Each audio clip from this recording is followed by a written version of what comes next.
હાલો, જય શ્રી કૃષ્ણ, સીતારામ. કેમ છો બધાય? મજામાં? તો શું કે આપણા યુટ્યુબ ફેમિલી જય માતાજી, જય રામાપીર. તો હાલો, આજે ફાઇનલ આપણે બેનને ઘરે આવી ગયા છે. તો મેં કીધું અહીંયા થોડીક ગાડી રોકીને આપણે યુટ્યુબ ફેમિલીને મળી લઈ. જોકે હમણાં તો મળવાનો કોઈ ટાઈમ નથી રહ્યો કે યુટ્યુબ ફેમિલીને હમણાં, કારણ કે વિડીયો બહુ આવતો નહીં. આપણે જ્યાં બહાર જાય ત્યાં પછી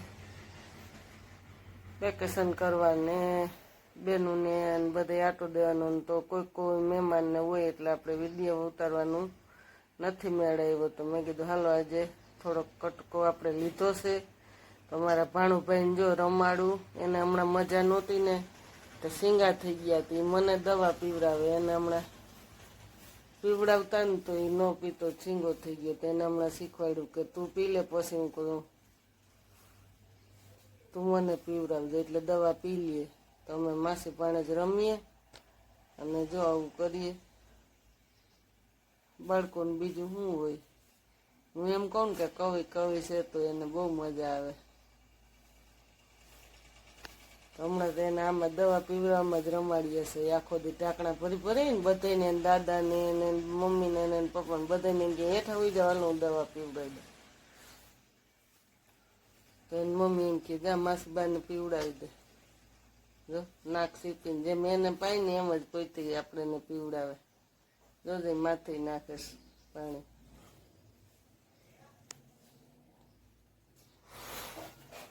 મુખવાસ ખવડાવીએ, એને ખબર પડે કે હવે દવા પીને પછી એટલે મુખવાસ ખાવાનો, એટલે કડવો ન લાગે.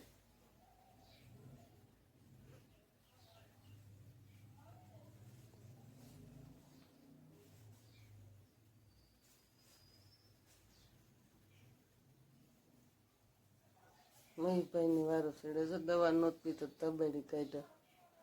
આવું છે કે દવા ધોરી નખાય એમ ના પડી ને, એટલે એમ કહે છે પાણુભા હલતો નહીં જરા એ કે દવા પીવામાં.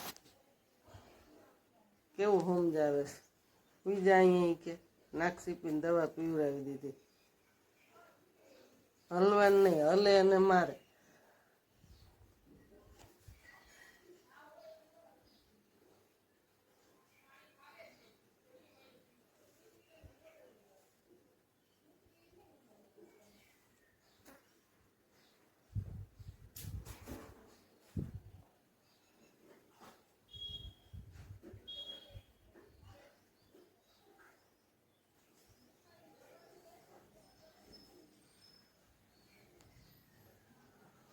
મોબાઈલ લાવો અને મોબાઈલ લેવા જાય. તો ત્યાં દરવાજો બંધ છે, આગળ લઈને આવશે મોગી ફિલ્મ.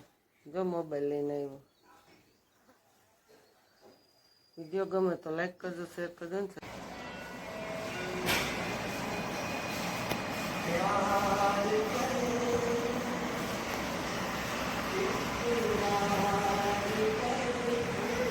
કઈ ગમે? કઈ જ ગમે? મને તી જરાય નથી ગમતી. કઈ ગમે? ઈ ની ઓલી વાકલી હારી છે. કઈ ગમે?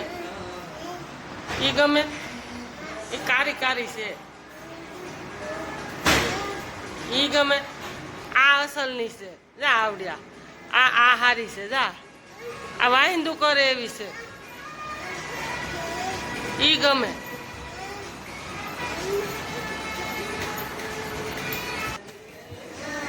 હા, એ વાકલી હારી છે, જા. આ અસલની છે. એ કારી બહુ છે. એ કારી છે, જો ને.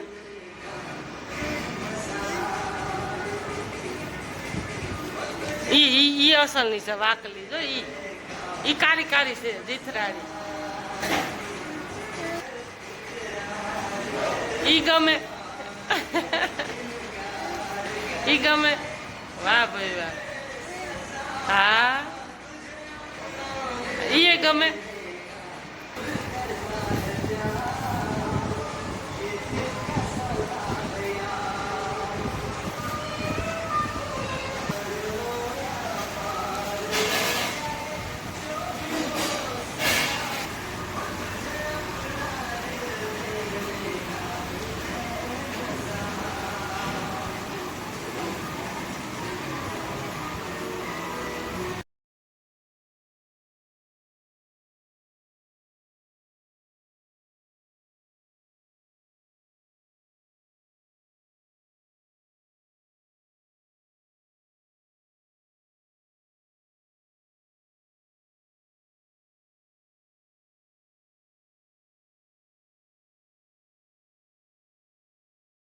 એટલે ભોજન, પછી માં ભોજન કરાવે.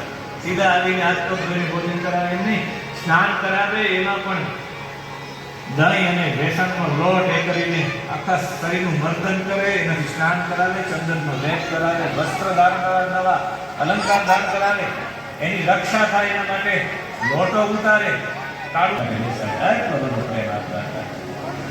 અને પછી સંલાલિક એટલો બધો ગુલાબ કરે અને સ્વચરિતે એટલા બધા આચરણ દ્વારા પ્રહર્ષેન હસતા હતા.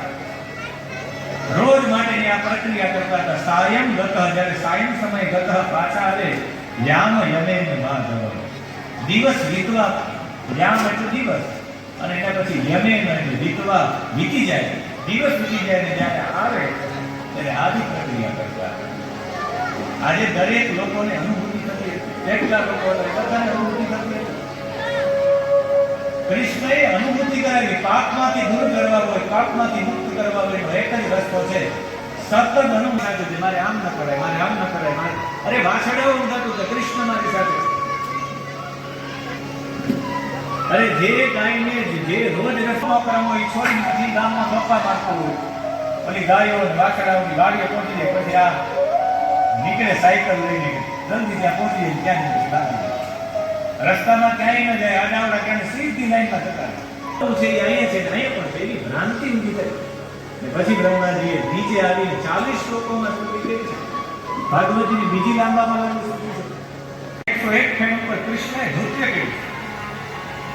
એના મુખમાંથી રુધિર નીકળવાની, એના મુખમાંથી કૃષ્ણ તમારી ફેણો ઉપર નૃત્ય કરે, કાલી નાગ ઉપર નૃત્ય કરે, એટલે તમારો સભીના સંપર્કમાં આવો તો તમારામાંથી તમો ગુણ અને રજોગુણ નીકળી જાય કે તમારા વર્ષમાં થઈ જાય.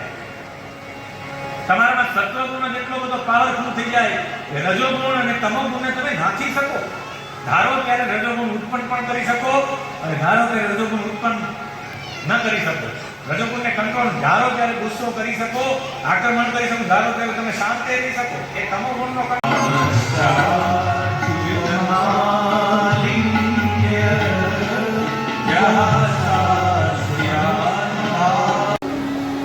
પડછાયો પડે તો દયા ચંદ્ર થઈ જાવ તો ભગવાન સાથે એવું તો.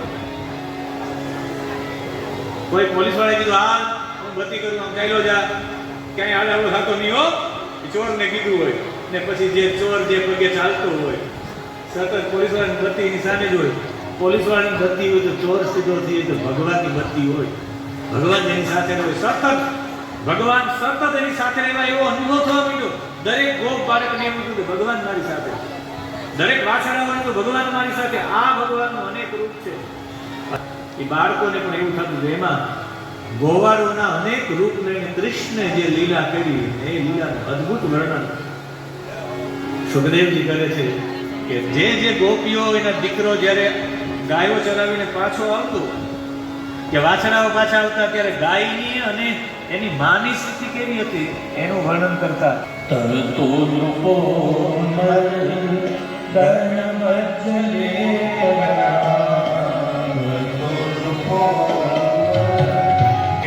શૈક્ષણિક જીવ છે અને બીજા બધા પાસા તો એના માટે સામાન્ય કહેવાય, પણ એક શિક્ષણના જીવ છે અને સંસ્કૃતિ માટે કામ કરનારા છે.